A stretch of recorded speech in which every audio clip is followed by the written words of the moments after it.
Meu querido e minha querida, em continuidade à mensagem anterior que eu estava falando sobre homens no decorrer da história que vieram transformando, né, a mensagem do Evangelho em religião, que estava falando sobre Constantino, né, o imperador de Roma, depois veio Teodósio I, né, que oficializou o cristianismo, né, dando início assim à religião católica, né? Então vocês percebam, meu querido e minha querida, que no decorrer da história, homens sempre vieram mudando a verdade do Evangelho, que é simples. O Evangelho não é complexo, não é complicado. Vocês viram agora que eu estava mostrando ali de novo essa mensagem que eu estava lendo, né? Sobre a promessa que ele nos fez, a vida eterna. O homem, por mais sábio que ele seja, por mais intelectual, erudito que ele seja nessa terra, nesse mundo, ele jamais conseguiu e jamais conseguirá ter a vida eterna em si mesmo. Vocês vejam que lá na época dos egípcios, os faraós, eles tinham também esse desejo de ter a vida eterna. Fato eis que acontecia que os próprios faraós se mumificavam, se tornavam múmias, né? Com a intenção ou com a esperança de voltar a viver. Então o homem sempre buscou ter a vida eterna. Mas essa vida eterna, conforme nós lemos nesse texto aqui, na primeira epístola do apóstolo João, né, no capítulo 1, a partir do versículo 18 até o 25, né, aqui nos mostra a vida eterna, que é simples, muito simples. Eu quero voltar novamente ao texto, novamente ao texto que nós acabamos de ler, que diz assim: todo aquele que nega o Filho não tem o Pai. Olha só, meu querido e minha querida, o que diz as Escrituras é simples assim. Todo aquele que nega o Filho, aliás, nega o Filho, não tem o Pai. Todo aquele que proclama o Filho tem também o Pai. Então, se você proclama Jesus Cristo como Senhor, você proclama o Filho Messias, aquele que veio ao mundo em carne, nasceu de uma virgem, morreu, mas ao terceiro dia ressuscitou, né? Yahushua, ou Yeshua, né? A pronúncia que você quiser falar, o Cordeiro de Deus, né? O Emanuel, Deus conosco, o Pai da eternidade, Príncipe da paz, né? Se você crê nesse Messias, você tem ele dentro de você, no teu coração, você vive com ele, você anda com ele todos os dias, você tem a fé nele, a tua fé está alicerçada nele, na pessoa dele. É o que diz aqui a palavra. Olha só o que diz a palavra: que permaneça em vós o que tendes ouvido desde o princípio. Se permanecer em vós o que ouvistes desde o princípio, permanecereis também vós no Filho e no Pai. Eis a promessa que ele nos fez. Leia, meu querido, você mesmo, minha querida, leia aqui, ó.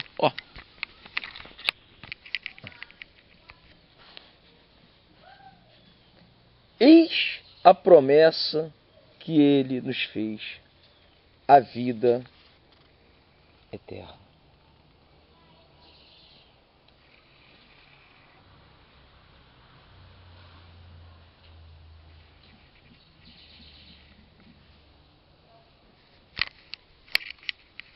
Você está vendo, meu querido e minha querida? Eu não estou pregando nada de mim mesmo. Eu não estou pregando o meu conhecimento. Eu não estou falando do meu conhecimento, da minha sabedoria, da minha unção, nada disso. Eu só estou expondo o que está escrito aqui. Basta saber ler. Basta saber ler. Porque as Escrituras não são como muitos estudos eruditos do mundo, que são complexos, de difícil entendimento. Não, as Escrituras são simples. As Escrituras são de fácil acesso, tanto para os eruditos, para os intelectuais, como para as pessoas indoutas, pessoas que não têm conhecimento, pessoas que não têm até mesmo estudo. Basta a pessoa ouvir, entender, ter um entendimento e receber, aceitar dentro de si a palavra da fé. A palavra que salva. Se você nesse exato momento, se você está afastado da presença do Senhor Jesus, se você nesse exato momento, você que está ouvindo esse vídeo, você se distanciou, né? Volte nesse exato momento para Cristo. Aí você talvez me pergunte, mas como eu vou voltar para Cristo? Pela fé. Ah, mas eu tenho que ir para uma igreja evangélica ou católica ou por uma religião? Não. Não. Digo para você, não. Não. Você tem que ir, você deve ir a Jesus. Isso é pela fé. É você crer aí no teu coração que Jesus Cristo veio ao mundo, morreu pelos teus pecados e ressuscitou. E dizem as Escrituras, que todo aquele que o invocar será salvo. Todo aquele que invocar o nome do Senhor será salvo. Aí você talvez pergunte, mas o que é invocar? É você chamar por Ele. É você chamar por Ele. Senhor, eis-me aqui. Tem misericórdia de mim. Vocês percebam que até nas Escrituras, quando nós lemos as Escrituras, os Evangelhos, vocês percebam que as pessoas que alcançavam misericórdia da parte de Deus, as pessoas que alcançavam uma cura, alcançavam algum benefício da parte de Deus, eram pessoas que se humilhavam. Eram as pessoas que buscavam. Conforme Jesus Cristo mesmo disse, buscai e encontrareis. Batei e abri-se-vos-á. Pedi e vos será dado. Vos será dado. Porque aquele que pede recebe, o que busca encontra, e o que bate a porta se abre. Entendeu, meu querido e minha querida? Agora, para isso nós temos que fazer a nossa parte. Nós temos que buscar. Nós temos que pedir. Nós temos que ir de encontro ao Senhor Jesus. Isso é pela fé. Através de quê? Disso que eu estou fazendo aqui com você. Pregando a palavra de Deus. Veja que está escrito na palavra o seguinte também. Que aprove a Deus salvar os crentes pela loucura da pregação. Olha só, meu querido e minha querida. O que salva o ser humano é a loucura da pregação. É isso que eu estou fazendo aqui. Ó. Você ouve a palavra, você recebe a palavra, você aceita, recebe Jesus no teu coração. Todo aquele que o recebeu, diz as Escrituras, foi-lhes dado o direito ou o poder de se tornarem filhos de Deus. Olha que maravilha. O direito de se tornar filho de Deus. Aqueles que recebem a palavra. Não a mim. Veja, raciocina só comigo. Eu não estou pregando para você me seguir. Eu não estou pregando para você vir atrás de mim, que eu sou o teu apóstolo, que eu sou o teu mediador, que eu sou o teu sacerdote. Nada disso, nada disso. Entenda o Evangelho. Eu não sou diferente de você em nada. Seja você homem ou mulher. Eu não sou diferente de você em nada. Entenda isso. Eu e você, do momento que você recebeu Jesus, nós somos irmãos. Irmãos que devemos passar essa mensagem para outros irmãos. Porque se nossos irmãos começarem, se as pessoas, os seres humanos, que segundo as Escrituras são criaturas, eles passam a ouvir o Evangelho, e eles entendem a mensagem do Evangelho e recebem Jesus, eles se tornam também discípulos do Senhor, irmãos em Cristo. E esses irmãos vão passando para outros irmãos essa mensagem que é simples. E a igreja, o que é a igreja? Somos nós. Quando nós nos reunimos em nome de Cristo, aí está a igreja. Veja que o próprio Senhor Jesus disse isso em Mateus 18, 20. Que onde estiverem reunidos 2 ou 3 em meu nome, aí estou eu no meio deles. Então a igreja é o nosso corpo reunido em nome do Messias. em nome do Messias. O evangelho é difícil, é complicado, é complexo? Eu te pergunto, meu querido e minha querida, é complexo o evangelho? O evangelho não é complexo. Agora, o que você vê por aí nesse mundo, que se diz religião, né? Isso aí vem lá da história, lá do passado. Conforme eu estava citando o exemplo do imperador de Roma, e assim continua. Homens criam suas religiões. Entendeu? Homens criam suas religiões. Mas o Deus da Bíblia, o Criador, continua o mesmo. Não houve mudança nenhuma nele. Agora, os homens criam suas próprias religiões. Eu poderia, um exemplo que eu estou dando. Eu poderia criar uma religião, né? Poderia criar um nome de uma religião e expor a minha ideia, né? E ali criar uma nova religião. Com doutrinas, com ensinamentos, vindo da minha parte, da minha mentalidade, e até mesmo contrariando os ensinamentos simples do Evangelho da Graça de Deus. Eu poderia trazer, por exemplo, quando você lê em Juízes, raciocina comigo, Juízes capítulo 11, por exemplo. Quando você pega lá, você abre a palavra de Deus, vamos dizer, as Escrituras, a Bíblia Sagrada, a Bíblia. Você abre lá em Juízes, no capítulo 11. Aí quando você lê a partir do versículo 20 até o 30, mais ou menos, aí você vê lá sobre um ato que Jefté praticou, né? Jefté, no caso, um homem que acreditava em Deus, no Deus de Israel, no único Deus. E Jefté, ele promete a filha dele em holocausto. Quer dizer, Jefté oferece a filha dele em holocausto a Deus. Se ele conseguisse matar aqueles homens, vencer uma batalha e tal, ele oferece a filha. Logo ele conseguiu o intento dele, ele conseguiu o que ele queria. E ele pegou aquela filha dele, que era virgem, e realmente sacrificou-a. Ele matou a filha dele, meu querido e minha querida. Matou a filha dele, sacrificou. Está lá em Juízes capítulo 11, você pode pegar a tua Bíblia e depois ler com calma. A partir do versículo 20. Aí eu te pergunto, alguém pode pegar a Bíblia lá e falar, está escrito aqui, ó, Jefté ofereceu a filha dele a Deus em holocausto e a matou, entregou. E alguém trazer isso como uma doutrina e daqui a pouco está sacrificando filhos, filhas, crianças, ou sacrificando animais. Está na Bíblia. Hã? E trazer isso como uma doutrina. Você que está me ouvindo, está entendendo, meu querido e minha querida? Você está entendendo o que eu quero dizer? A falta de conhecimento do Evangelho da Graça de Deus levam as pessoas a pecarem, a errarem. Levam as pessoas a seguirem homens, a seguirem religião, a seguirem doutrinas de igreja, denominações, macumba, feitiçaria, dissoluções. E não é isso que o mestre ensinou. Não é isso que ele ensinou.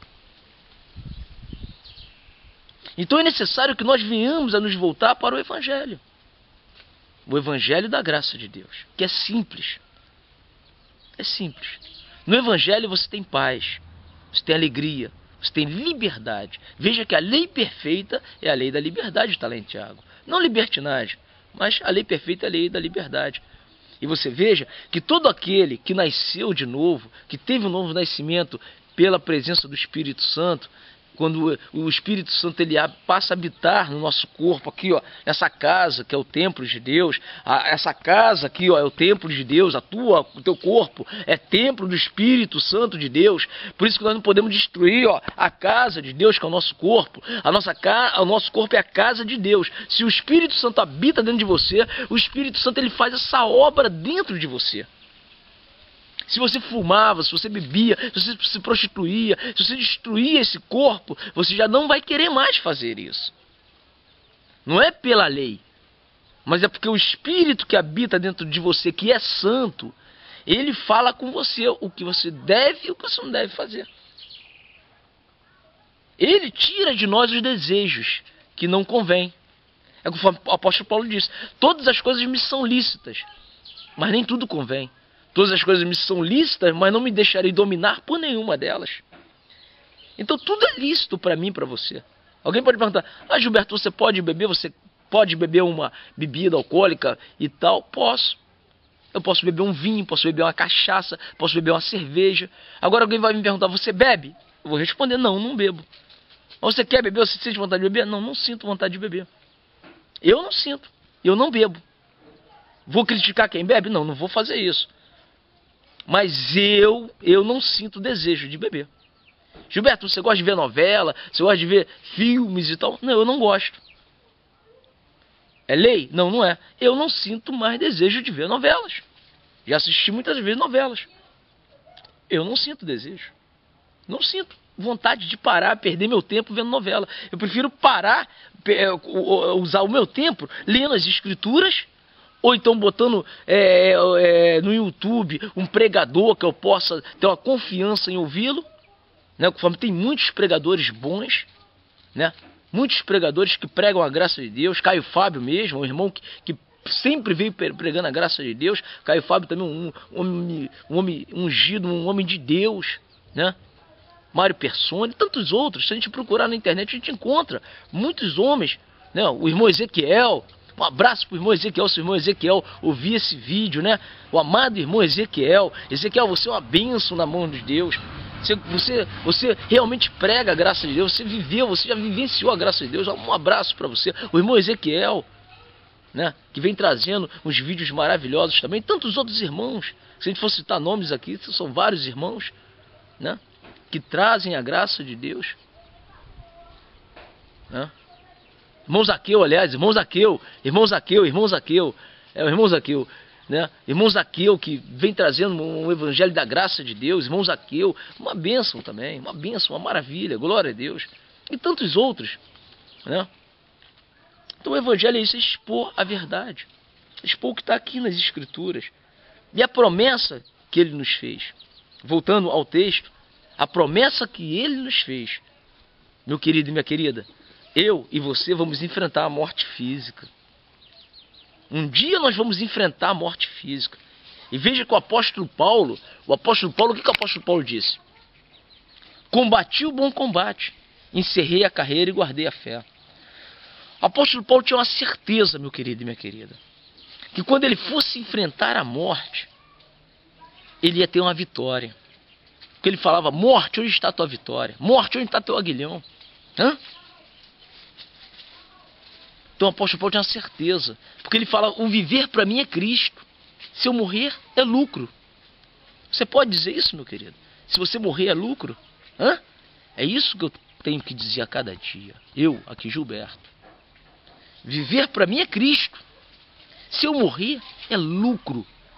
Porque eu vou me encontrar com o Messias.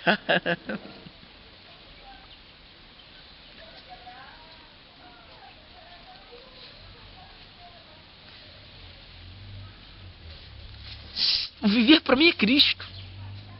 Se eu morrer, é lucro. Parece loucura para você, né? De repente parece loucura. Eu estou expondo para você a palavra, o Evangelho.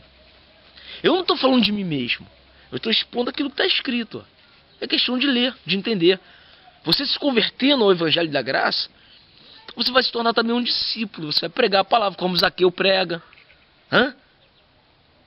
O irmão Zaqueu prega aí no YouTube, né? Conforme Mário Persona, conforme